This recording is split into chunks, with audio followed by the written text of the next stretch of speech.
Seja bem-vinda a mais um episódio do Papo de Mãe. Hoje a gente está aqui com a Patrícia, que é mãe empreendedora e coach de adolescentes. Eu confesso que estou muito curiosa para saber mais sobre isso. E é um papo que eu queria trazer aqui já por conta da adolescência ser uma incógnita, né?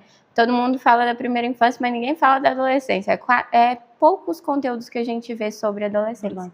Mas primeiro, eu quero pedir para você já curtir, deixar um comentário, indicar pessoas para a gente trazer aqui e já seguir aqui, se inscrever, tô nervosa, se inscrever aqui no canal, porque com a ajuda de vocês a gente vai mais longe, com certeza. Então, seja bem-vinda, fique à vontade e se apresente.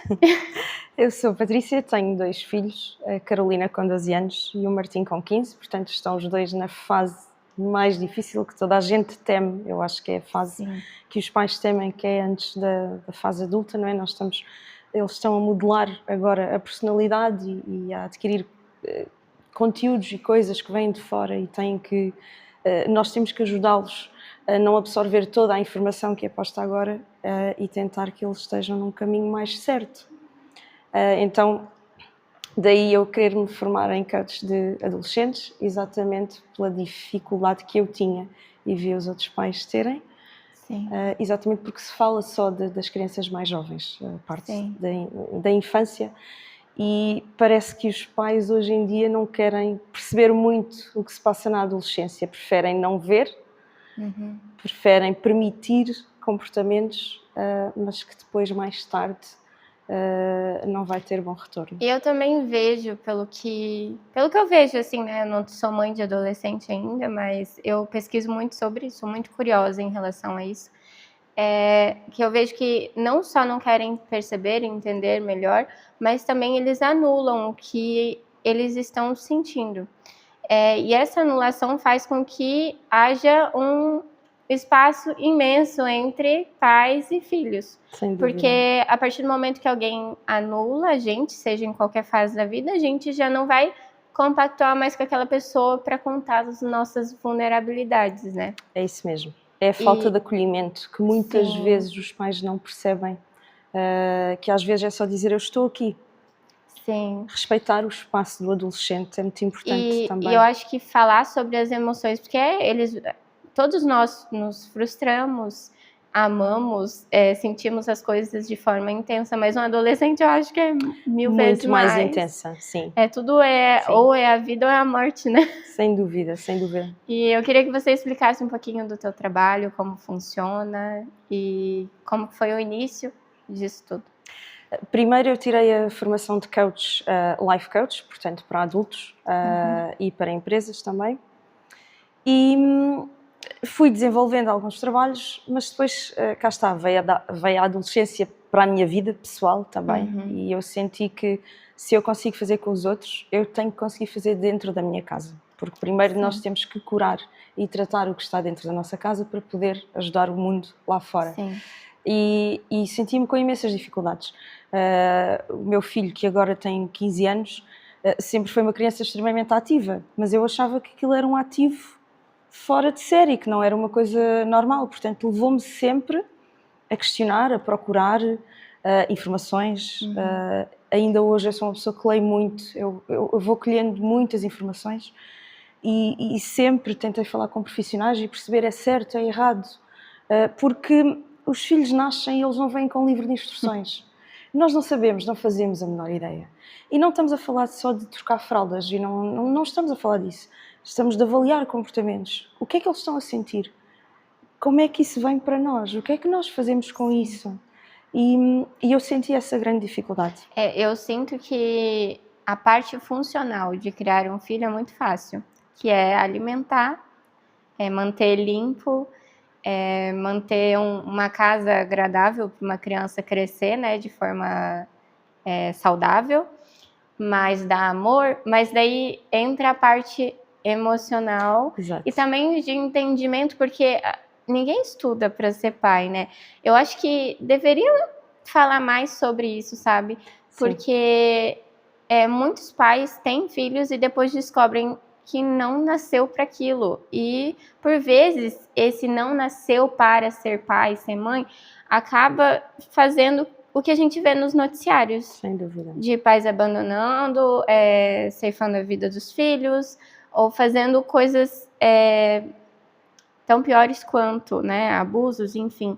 Então, eu acho que se houvesse uma informação mais aprofundada sobre ter filhos, que não é só bonitinho, não é só tirar foto e postar no Instagram, eu acho que as pessoas teriam muito mais consciência. Por isso que hoje eu não julgo ninguém que não quer ter filhos. Eu também. Eu não queria. Até aos 21 eu não queria ser mãe. Porque as pessoas julgam, mas ninguém vai fazer por ela o papel dela de ser mãe ou dele de ser pai. E não é substituível. Sim. E as pessoas pensam que é, mas não é. Aquele papel tem que ser vivido. E a partir do momento que nós escolhemos ter filhos, é realmente uma escolha, porque nós temos que fazer aquele papel, nós temos que percorrer aquele caminho com eles, por mais difícil que seja.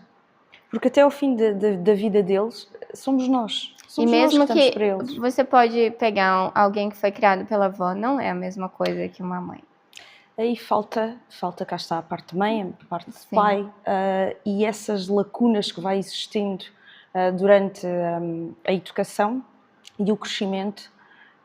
Depois temos a questão dos adolescentes que têm comportamentos de risco, que enveredam por caminhos de drogas, por falta de amor.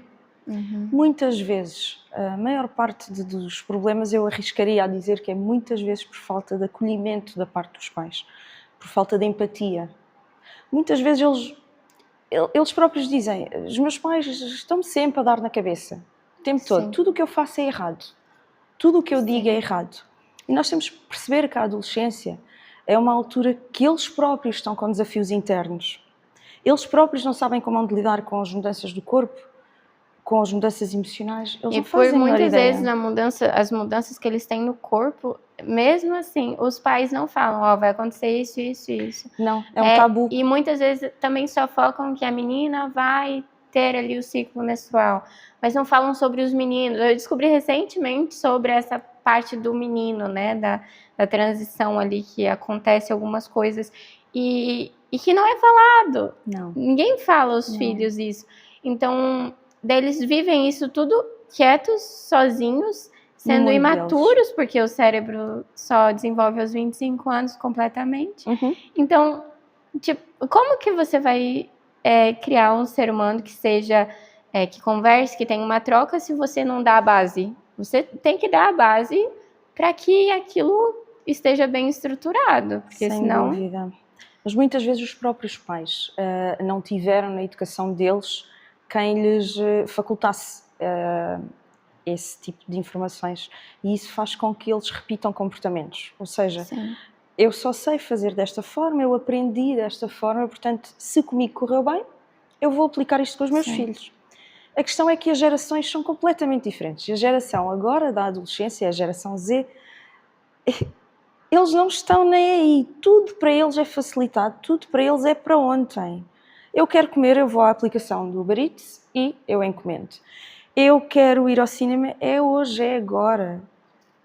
Estamos numa viagem de 5 horas, só 10 minutos já estão. Eles não precisam mais esperar certo horário para passar um desenho animado na televisão. Tudo é facilitado. Tem ali o tempo inteiro, você pode trocar de episódio, é muito diferente do que aquilo que eu vivi.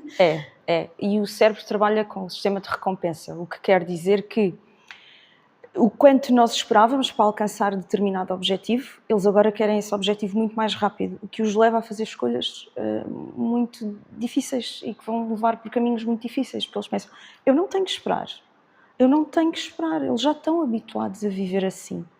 Então cabe-nos a nós, enquanto pais e educadores, encaminhá-los nesse sentido. É fácil? Não. É super difícil, porque nós estamos a crescer aí também. Aí é que tem um ponto também, né? Eu sei que é difícil fazer diferente, porque eu tenho quebrado muitos ciclos já na primeira infância do meu filho. E acredito que ao longo do tempo, eu acho que é preparatório, né? Cada fase que a gente vai passando, desde a gravidez, o nascimento, Deus fez tudo tão perfeito, porque a gente vai se preparando para a próxima fase. Porque quando a gente, tá, é muito difícil hoje, amanhã vai ficar um pouco mais, mas você vai estar mais capaz. Só que você fazer o que é certo, o que vai dar mais sustento ali emocional pro teu filho, seja qualquer fase, dá muito mais trabalho do que você não fazer. Sim. Aí é que tá. Sim. Você tem que sair da tua zona de conforto. Por vezes eu penso, meu Deus, é muito difícil. Até esses tempos eu postei no meu Instagram que é muito mais difícil, agora eu não vou lembrar a frase certa, é muito mais difícil você arrumar depois do que você fazer hoje. O custo do trabalho é muito menor do que o custo do reparo. Sim. Então, eu sempre, quando eu penso, meu Deus, tá muito difícil, meu Deus, eu penso, meu Deus, depois é muito pior para arrumar. Então, vou fazer uma vez só bem feito, da melhor forma que eu tenho hoje, com a informação que eu busco, que a gente tem que buscar, porque depois é pior. Então, se a gente deixar para o depois, ou negligenciar as coisas básicas, acaba que, por vezes, depois não tem mais como arrumar. Você pode até reconstruir uma nova relação com teu filho, mas não vai ser a mesma. Porque as bases não foram construídas, Sim. os alicerces da relação não foram construídos. A infância, a adolescência é um chão que a gente pisa pro resto da vida. Eu bato sempre nessa tecla, porque a adolescência é muito desafiadora. A gente lembra disso pro resto da vida. E daí eu sempre falo, as pessoas perguntam, mas o que fez você não fazer o mesmo? O que me fez não fazer o mesmo é que eu não quero que meu filho sinta o que eu senti. Sem dúvida, é isso mesmo. Eu não quero que ele calce os meus sapatos, eu não quero que ele sinta o que eu senti muitas vezes fechado no quarto. As coisas que eu não dizia, mas que também ninguém reparava, que eu as estava a sentir. É aquele silêncio que ninguém vê. Sim. E eu hoje, cá está, por isso daí a minha preocupação em procurar formas de percebê-los. O que é que vai na cabeça deles? Que nós não sabemos. Eu sabia o que ia na minha altura, na idade que ele tem agora, que ela tem agora. Mas noto que os pais muitas vezes, por, sei lá, eles não querem ver, porque vai dar muito trabalho. Porque se eles souberem o que hão de fazer, não é? Eles sabem onde ir buscar ferramentas para trabalhar isso. E então dá menos trabalho. Se eu não vir o que está a acontecer, se eu não me aperceber, então eu não tenho que fazer nada. Sim, depois é muito fácil falar, nossa, mas eu não vi, então pronto. Mas eu acho que quando a gente está criando, não falo nem na questão de negligência, porque tem coisas que são muito mais negligentes, mas tem coisas que a gente deixa passar por uma preguiça, uma coisinha, não vai dar em nada. Por vezes dá muito, porque existem sim pessoas que vão crescer com uma boa índole, mesmo dando a média, porque daí entra a questão da personalidade. Sem também. Dúvida, faz muita diferença. Só que também pode ser que dê muito errado, pode ser que você crie um ser humano que vai fazer coisas horrendas na sociedade. E eu vejo, porque eu já vi mães falando, eu não criei meu filho para isso. Eu não acredito que meu filho fez isso. E daí entra num quadro de culpa, depressão e um monte de coisa, já lá senhoras de 50, 60 anos, se culpando por adultos fazendo coisas ruins. Sim, mas eu costumo dizer que os pais fazem o melhor que sabem com as ferramentas que têm na altura. Sim. E acho que a curiosidade muitas vezes falta dentro das famílias, que é, eu não sei como é que hei de lidar com isto, eu vou procurar alguém que saiba, alguém que me possa dar umas luzes, nem que seja falar com outros pais, mas depois vem a vergonha.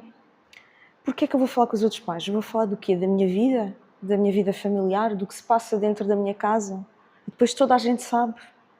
Como é que eu vou lidar com isso? Eu não sei lidar com isso. Mas toda a gente passa pelo mesmo. Todos. Se as pessoas percebessem que todos nós, mães e pais, estamos todos no mesmo barco e com as mesmas dificuldades, seria mais fácil, porque as pessoas apoiavam-se muito mais.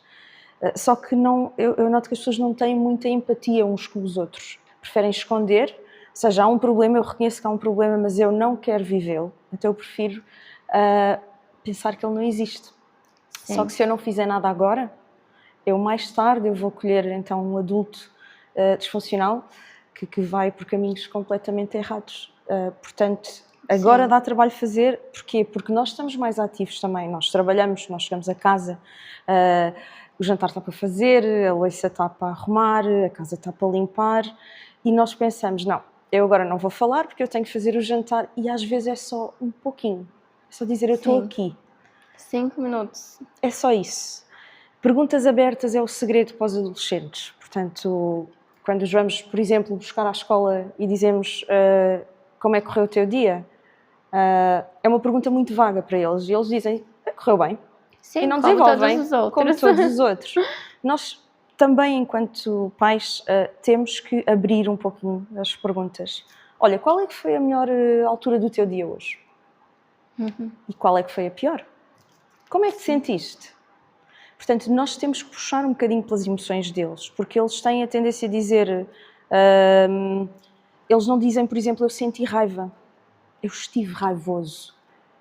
E depois nós temos que aprender, ensiná-los para que eles aprendam a separar as coisas. Não é ele que é raivoso, é um sentimento, é uma coisa que ele sente. É normal, todos nós. Ainda hoje vi alguma coisa sobre a pré-adolescência e daí a mãe estava acolhendo a filha e falando, aqui em casa não há a fase, porque no Brasil a gente fala muito aborrecente, que é Sim, porque por eles sempre estão sim. aborrecidos.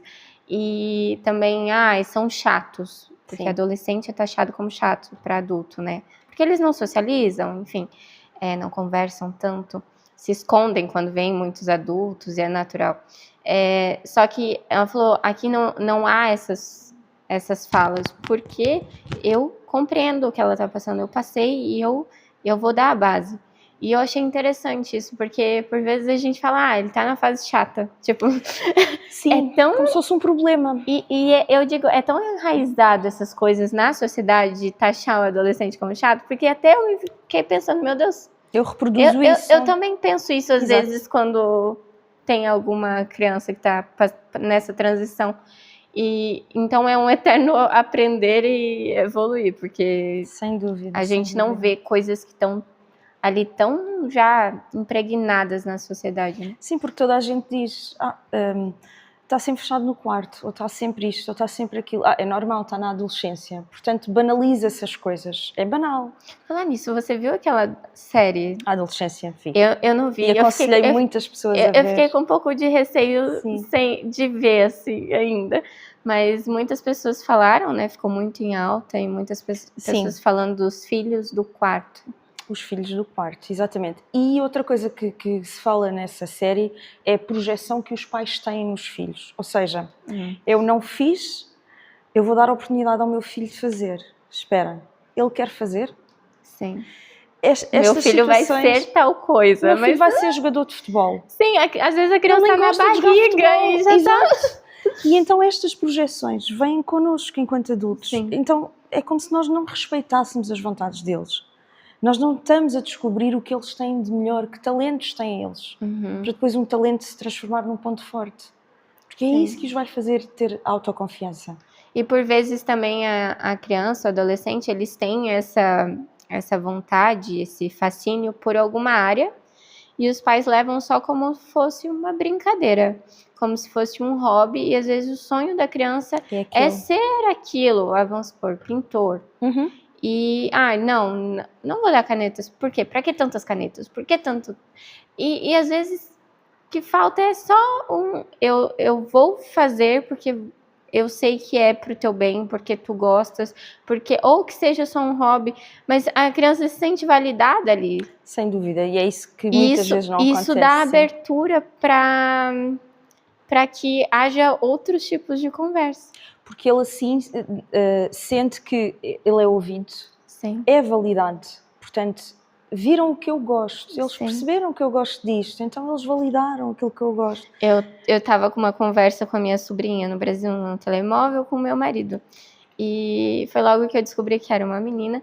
Daí eu falei assim, dá uma dica pro seu tio de como criar uma menina.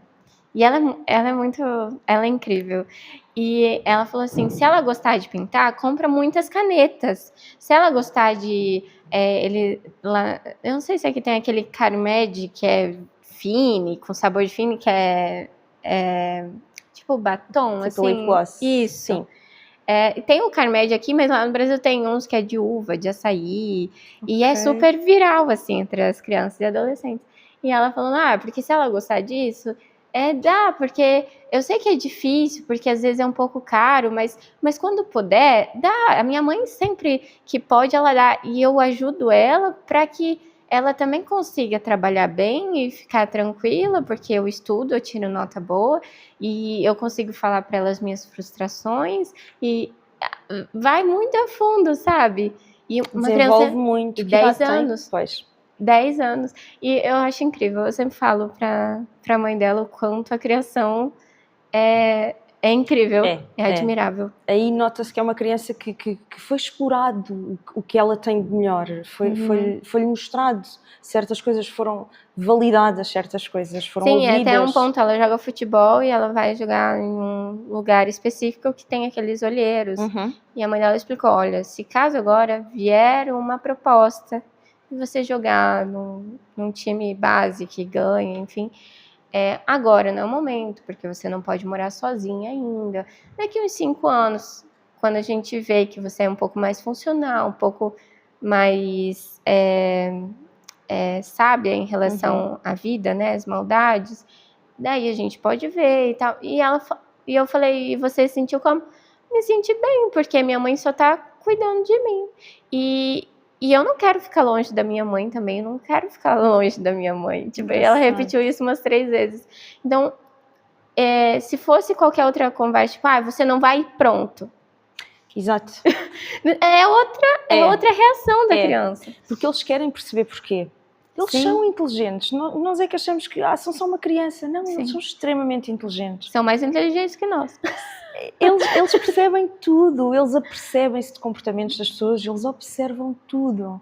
E, portanto, quando nós estamos a dizer não vais porque eu não quero, então estamos a cortar o pensamento crítico deles. Eu vi um vídeo ontem, lá nos Estados Unidos. A mãe estava pedindo um café no McDonald's e ela dizia assim, eu quero um café, tal. Falou pra senhora, né? E daí a menina falou assim no banco de trás, eu quero biscoitos. Eu posso pedir biscoitos? Daí ela falou, não, biscoitos é em casa. Daí a menina falou, mas café também é em casa. Daí, tipo, os pais meio que travaram o riso, né, pra não... e pediram o biscoito, porque realmente faz sentido.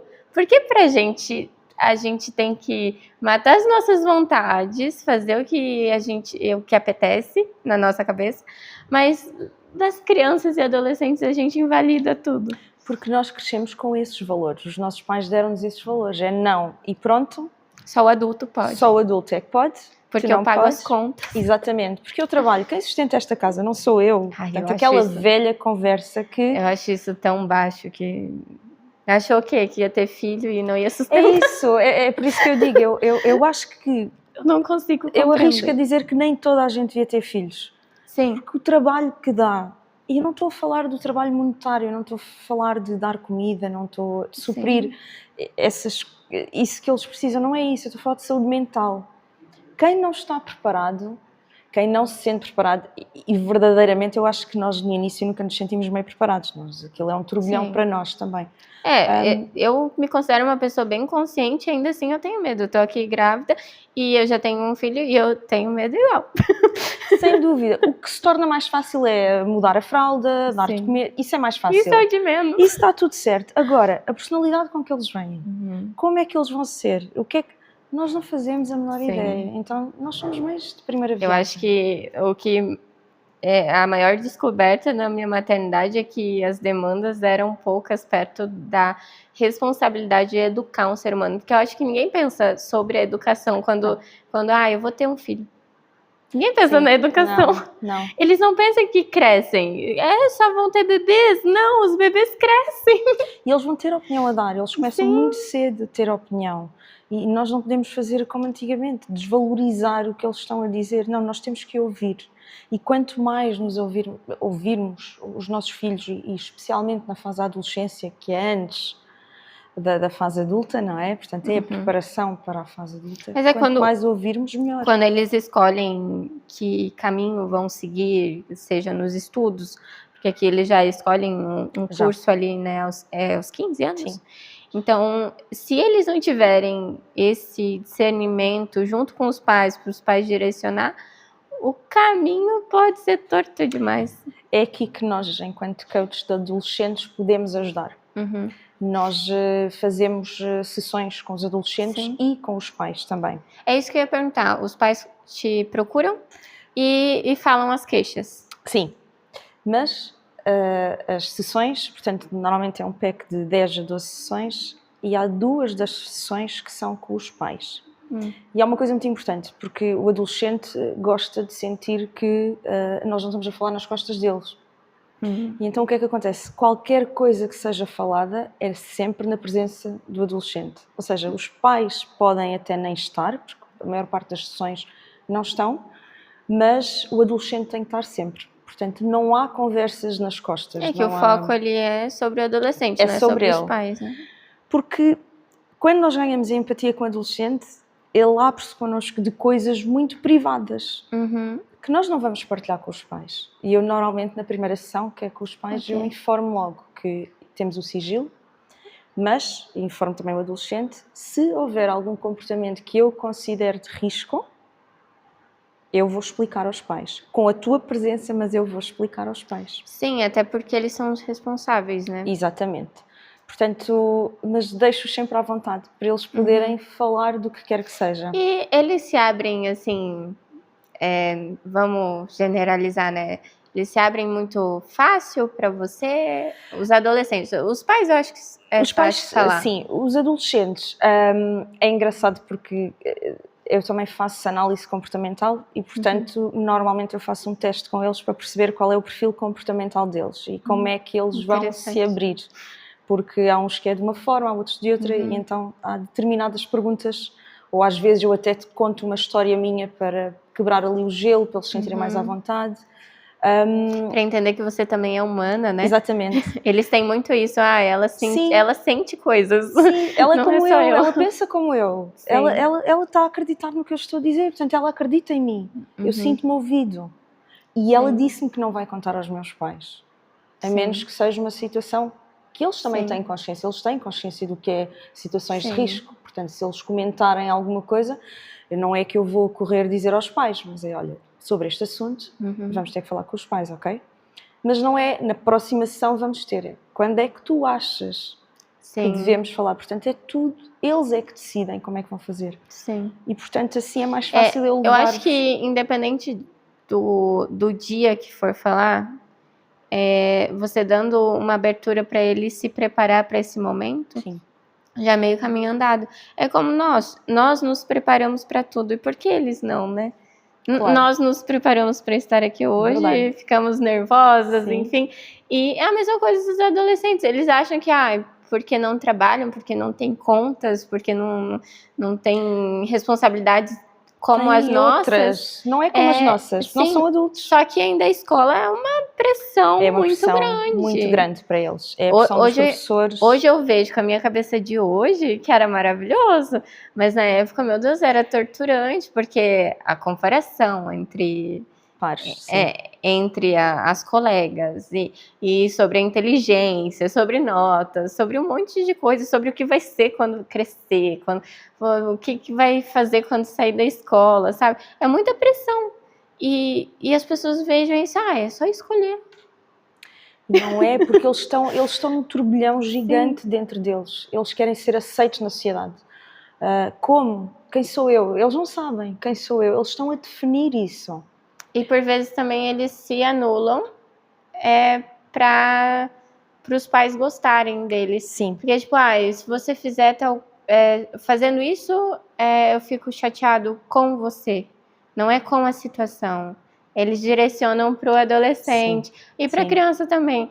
Tipo, eu sempre falo pro meu filho, isso não tá certo. A mãe não deixa... O teu comportamento foi errado. Sim, mas... eu nunca vou deixar de amar você. É uma coisa que eu pondero muito. O meu amor nunca vai estar em prova, independente do que meu filho fazer. E ele vai ter o meu colo, mas ele também sabe que vai ser repreendido. E ele tem 4 anos, ele sabe disso. Tanto que ele faz coisa errada, ele chora, eu repreendo, e logo ele vem me pedir um abraço de acolhimento. E ele sempre vai receber um abraço. E é isso que as pessoas às vezes falam, mas você repreende e depois você dá um abraço, mas o que é um abraço? Você não tá deixando fazer qualquer coisa. Porque todos erramos. E a questão é que nós achamos que eles não têm o direito de errar. Então nós recriminamos automaticamente e não pode ser. Eu lembro-me, minha filha era pequenina, nós vivíamos em Inglaterra, nós vivemos 8 anos em Inglaterra. Portanto, até a forma de educação é um pouco ainda diferente de Portugal. Portugal é mais restrito, a Inglaterra são um pouquinho mais liberais. E eu lembro-me que a minha filha fazia algumas birras simples. E ela estava no berço, empoleirada, e ela chorava, berrava, não sei o quê, e aquilo não passava, porque ela queria uma coisa qualquer. E eu disse, não pode ser. E ela chorava e berrava muito. E eu cheguei lá e dei-lhe um abraço. E quanto mais ela chorava, mais eu apertava contra mim. Sim. Até que ela parou. Sim. E ela depois ficou a olhar para mim com aquela cara e deu-me um sorriso. Sim. Porquê? Porque ela percebeu que eu estava frustrada. Portanto, ela teve a sensação de... A minha mãe percebeu que eu estava frustrada. Nem sabemos do quê, no fundo. Sim. Mas ela estava ali. Então, ainda hoje, com 12 anos, ela... Ainda ontem à noite nós estávamos a ter uma conversa daquelas mais difíceis, da fase da adolescência. E ela dizia, estou tão nervosa de ter esta conversa contigo, mas porquê? Oh mãe, pois há coisas que temos que falar, E ela disse, eu gosto tanto de falar contigo. E eu disse, isto para mim é... meu olho está...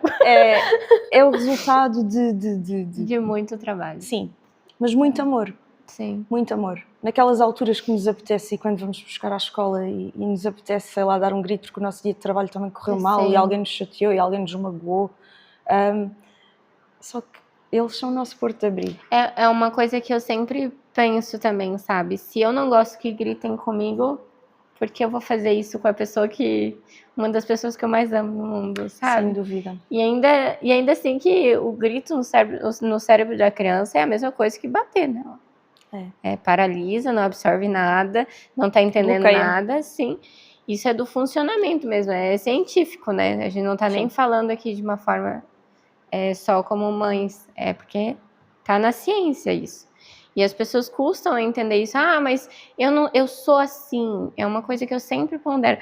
E eu ainda falei no episódio anterior, meu filho é autista, tem 4 anos, ele já desenvolveu tantas coisas que eram muito difíceis para uma criança autista, da fase dele, né?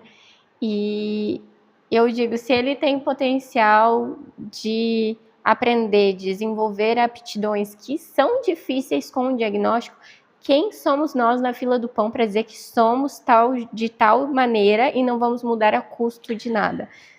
É a flexibilização que as pessoas hoje em dia não têm do pensamento. Antigamente, nas outras gerações, era mais isso. Era, eu sou fechada, eu sou assim, porque eu sou assim, a minha personalidade é esta, os meus valores são estes. Só que os nossos filhos vêm cá para nos mostrar, espera, tu não és nada disso. Tudo aquilo que tu disseste que eras, tudo aquilo que tu disseste que não ia acontecer com os teus filhos vai acontecer. Sim, até porque a gente não sabe de nada, né? A gente fala, meu filho não vai fazer birra como aquela criança lá no supermercado. Até tu ter filho. Exatamente. Meu filho vai comer de tudo. Sim. Não, isso não acontece. Porque nós não controlamos. Eles são pessoas independentes de nós. É verdade, eles vêm de nós, está tudo certo. Mas eles são pessoas do mundo, tal como nós somos. Eles não nos pertencem. Sim. Nós temos que ensiná-los. E é aqui que está a grande dificuldade, eu acho, para a maior parte dos pais e para os educadores.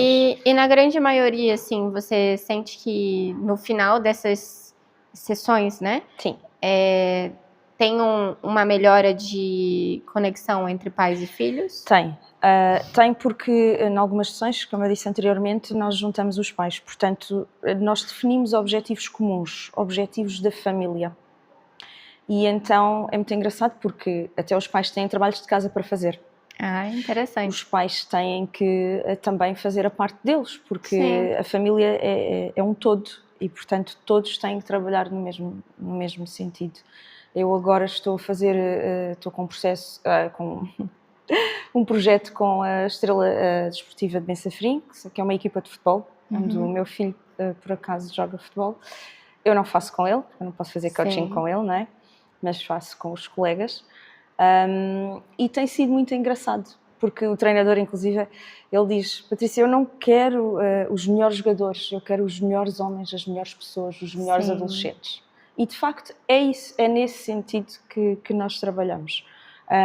Para que eles sejam pessoas melhores, que eles evoluam como deve de ser, que eles sigam caminhos dentro da normalidade. É uma responsabilidade que, se você olhar, os nossos filhos um dia vão atender pessoas, sei lá se serão médicos, o que serão, e vão ter responsabilidades que a forma deles efetuar a profissão deles também vai ter traços do que eles viveram. E ó, a responsabilidade disso, do que nós demos a eles. Exato. E vão ser maridos, esposas, pais, e isso tudo que a gente tem feito hoje, né, quando crianças e adolescentes, vão ter reflexo nesses relacionamentos futuros.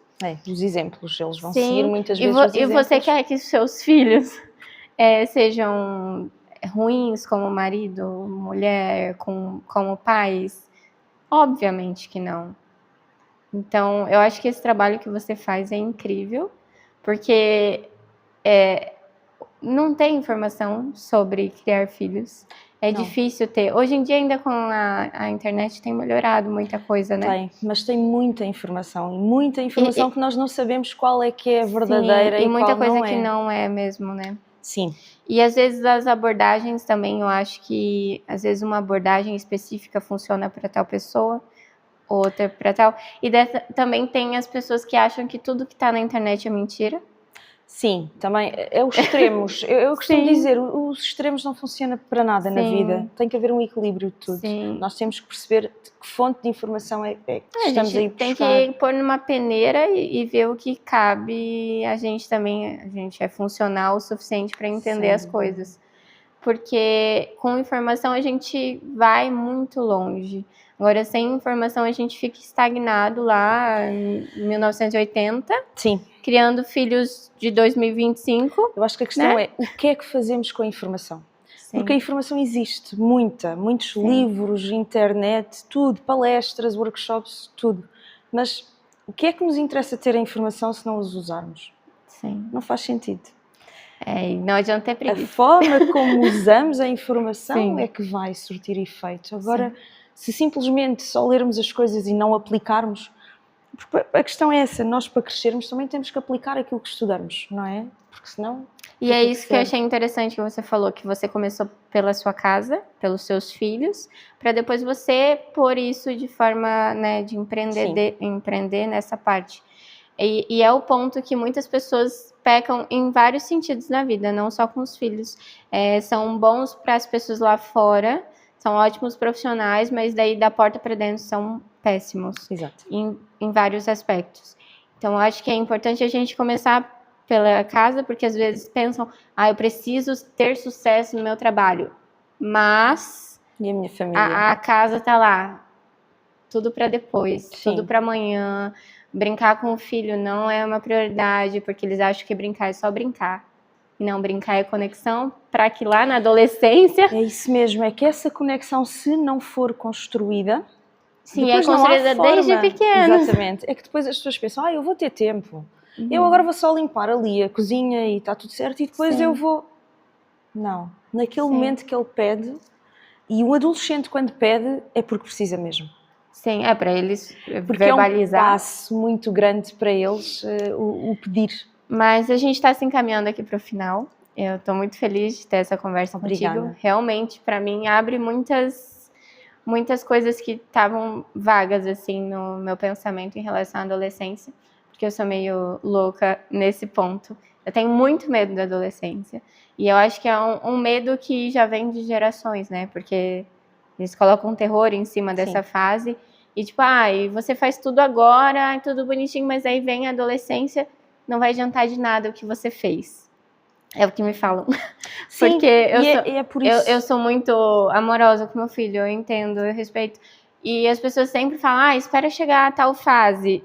Sempre jogam um balde de água fria, sabe?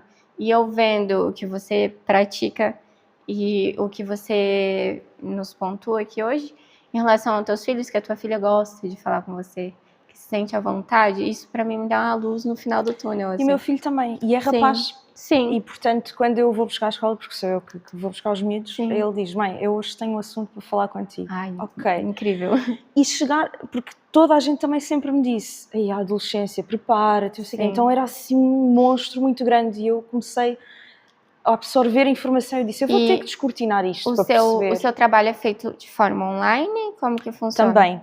Também faço online. Se as pessoas de outros locais quiserem contactar... E noutra língua, português e inglês também, ok. à vontade.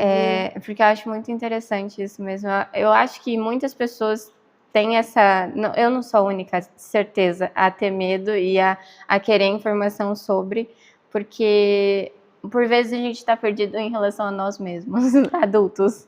Quem dirá sobre criar adolescentes num mundo que hoje a gente desconhece o que é brega, o que não é na adolescência, porque antigamente era muito diferente. Era. A sociedade não é... Também não tínhamos tanto conhecimento, não tínhamos acesso a tanta informação. E agora temos, e acabamos por ter que escolher qual é a informação que faz sentido para mim, que ressoa em mim, na minha família, como é que eu posso aplicar isto?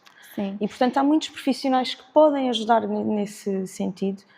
Eu ajudo diretamente o adolescente, mas eu faço atendimento parental também. Portanto, que pode ser uma coisa separada do adolescente, mas aí já não faço o coaching com o adolescente. Porque não vai haver... Não quero que haja conflito de passagem de informação. Então, eu já te agradeço por estar aqui hoje, por nos doar o seu tempo e a sua capacidade de verbalizar isso, porque não é todo mundo que tem. E quero agradecer mesmo e quero também te pedir uma coisa, a última coisa. Uma dica para os pais de adolescentes ou que os filhos estão aí prestes a entrar na adolescência. Aquela dica assim, ó, que mudou a tua vida com os teus filhos. Pode falar olhando aqui? Para ali. Isso. Eu acho que é nos momentos mais difíceis e quando nós percebemos que o nosso adolescente está a sair do sério, que não se consegue controlar emoções, não é a altura de aplicar nada a não ser um abraço. Dizer eu amo-te, eu estou aqui se tu precisares, no teu tempo. Quando tu achares que é o tempo ideal, vais falar comigo, eu estou aqui. Eu acho que para eles isto é o melhor que se pode fazer ao adolescente. E depois eu acho que, consequentemente, vai conseguir a abertura para compreender o que se passa, né? Sim, porque não precisas dizer agora, eu só quero que tu saibas que quando tu estiveres preparado, eu também estou aqui. Sim. Então, obrigada. Obrigada. Espero que tenham gostado tanto quanto Gostei eu. Muito. E a gente vai deixar as redes sociais aqui embaixo para vocês contactarem. E eu quero agradecer a você que assistiu até agora e dizer para vocês já deixar o like, comentar e procurar a gente aí nas redes sociais, que a gente vai deixar os arrobas aqui embaixo, tá bem? Obrigada, até a próxima. Obrigada.